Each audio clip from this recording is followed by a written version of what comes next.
Hi everyone, I'm Jenny Armstrong. I work as an Impact Translation Fellow for the iCASP programme, and over the last 18 months I've been working really closely with the Environment Agency and others on organising the delivery of the Community of Practice events. So today I'm going to briefly summarise the activity of the Community of Practice to date, from its inception through the events that we've held so far, and then reflect on lessons learned and considerations for the future of the group. Hopefully this recap session will refresh your memory of the events that you've attended and get you thinking about what you would like to see from the Community of Practice in the future. I'd really encourage you to contribute to the discussion on this in the breakout sessions later on. But before I get going, I'd just really like to thank everyone for their involvement and their contributions to the group so far, as without you there really wouldn't be a Community of Practice. So where did the group come from and where did it start? The Community of Practice is part of the iCASP Monitoring and Modelling project, which was one of the first iCASP projects to come online and was designed to support those involved in the DEFRA NFM pilot programme with monitoring and modelling guidance.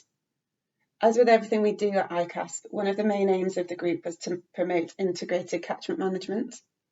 So the idea was to provide a platform for practitioners involved in the pilots to come together, to learn from each other, and to develop best practice for NFM across Yorkshire. So the picture below was taken at the first meeting of the Community of Practice at Hardcastle Crags back in 2018. And from there, the group has gone from strength to strength, with lots of practitioners outside of the pilots now coming to events on a regular basis. To date, we've held 6 events. We aim to average more or less 1 per quarter, so today is the 7th. As you'll see on the next slide, we've held events at a variety of locations around Yorkshire. We've typically followed the same format for most of the events, with a site visit to NFM interventions over half the day and the other half being a themed workshop on specific topics relating to the delivery of NFM. The topics covered at events are informed by you, the Community of Practice members. Some of you might remember taking part in a survey in the early days of the group where we asked you what you needed help with and what you'd like to get out of the group. This was matched with a national survey carried out by CABA to inform the focus of each event. This is something that we'd really like to refresh to inform the events going forwards. So please do let us know what you'd like from the group in discussions later. And then on this slide, the pictures you can see here are from Collingham at the top of the slide, and then an event from Outershore up in the top of the Dales at the bottom. So this slide shows an overview of all the events we've held so far. On the left-hand side, you can see the frequency. As mentioned before, we try to hold one-day events quarterly. So please think if this is a good frequency of events for you and your organisation, as this is something that we're looking at going forward. You can also see the variety of locations and the organisations which have helped to host each event. If you'd like to get involved in hosting future events, that would be brilliant. Please just let us know in the breakout groups later on if this is the case. You can also see the focus of each event highlighted in yellow. So please use this as a prompt to think about what topics you might like the events to cover going forward. And it might be that you'd like to revisit some of the topics that have already been covered, and that's definitely possible also. The table also shows attendance, and this is something that we can look at in more detail on the next slide. So this slide is to just show you how the group has developed over the lifetime of the Community of Practice, from the first meeting at Hardcastle to the online events that we held in the middle of the COVID lockdown of June this year. So you can see a steady increase in attendance and the number of organisations attending, which is great. There was a bit of a blip at Outershore, as you can see in the middle of the slide. So reflecting on this, I think this was because it was such a remote location with no public transport links. So accessibility of venues is something to bear in mind for the future. Having said this, the weather was absolutely brilliant on that day, and the farm where the event was hosted made us an amazing lunch. So I think the people that attended and made the journey enjoyed it. We're not sure when we're going to be able to get back to hosting in-person events, but the attendance today and the attendance back in June is really reassuring that we can hold useful online events in the meantime. We think the success of the community of practice going forward is going to hinge on the collaboration of all its members and partners.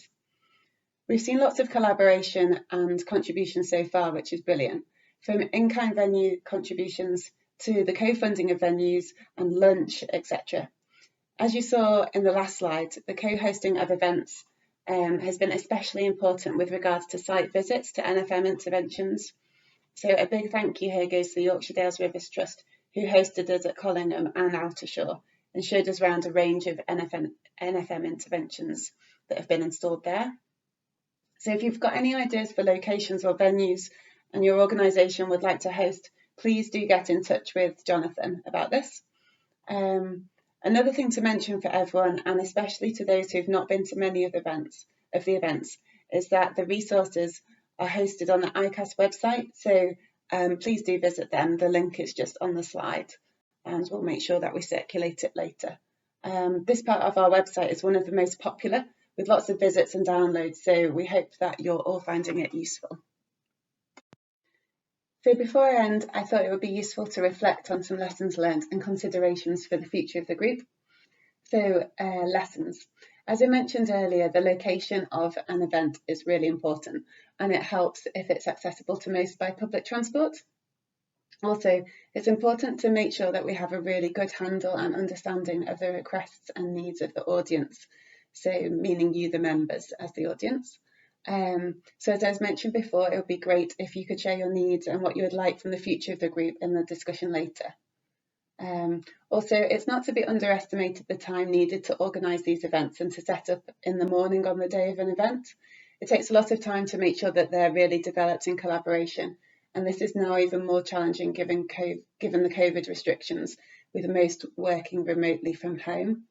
We recognise the importance of keeping these events free for all to enable as many people as possible to attend, and this is something that we're really going to try and continue going forward. So going forward, we need to consider the following points on the slides, and we hope you can share your thoughts with these later in the breakout groups.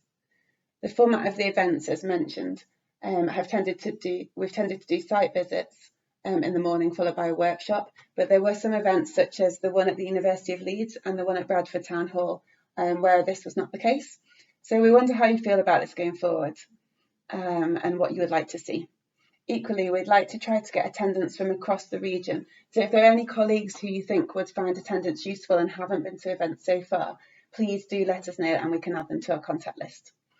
I've also touched on the importance of everyone being involved in the group. So, and we're aware that the governance of the group going forward is something that needs to be established. So again, please do share your thoughts later on this. I'm going to end there, and I'm happy to take a few questions before passing on to Phoebe for her talk about her master's dissertation. So thank you for listening.